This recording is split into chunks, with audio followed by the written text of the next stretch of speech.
ប់ដួងច័ន្ទផ្ដាំទៅកាន់មនុស្សម្នាក់នៅក្រោមចំណោត្រជាក់នាពេលរាត្រីសន្សាមរុរយរងាពេញដួងហរតីសំឡឹងមើលមេឃដី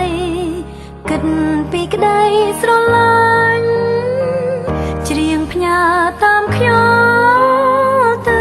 លំហអាកាសអាណិតគេខ្លាំងណាស់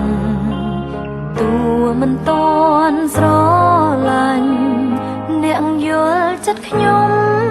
ប្រហែលមានតែព្រះច័ន្ទចង់ឆ្លើយថាស្រ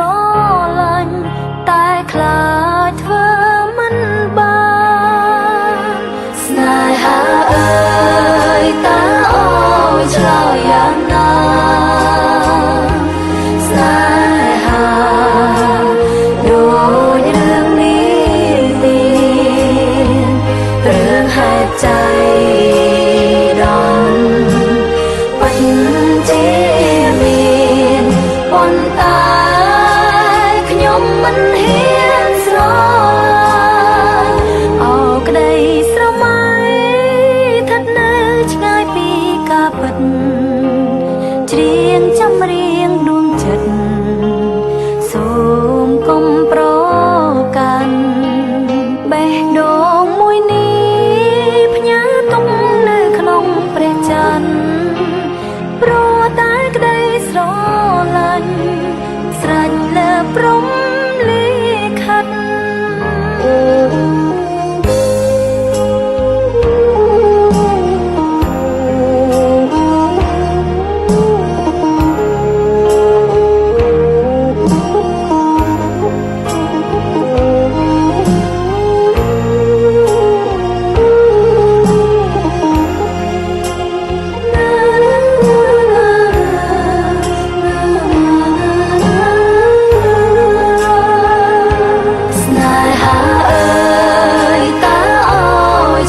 យ៉ាងណា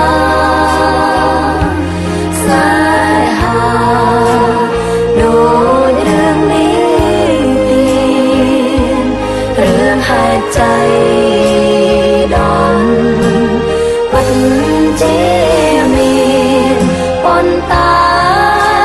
ខ្ញុំមិនហ៊ានស្រឡាញ់រឿងហេតុใจ